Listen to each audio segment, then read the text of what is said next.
zamanında anacıklar evimizi yaptı, parkımızı yaptı. Geldik buraya. Bak, demek ki lambalar kırılmış ki şak şak ediyor. Yavaş, yavaş. Gelen o yani hep işten gelmeden kaldı var. Senden ne diyor? Tamam.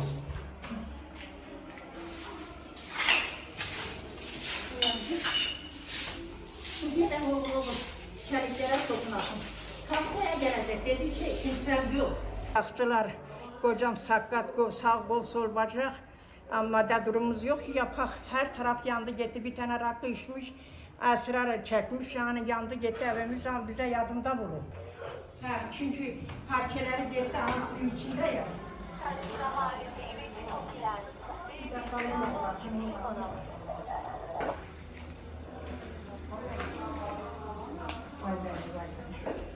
Bunları dışarı atıyor.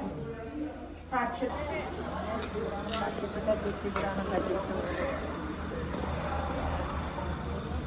Parçalanasını, o zaman şeyde valla buraya 2 milyar 8 lira para veriyor bu parçalarını yapmadan. Kızın döküldü depremde. Çatlağın sıva gibi var mı bir şey? Vardı işte badan ettik ne durduk. Yok çatlak ama sıva çatlağı yani.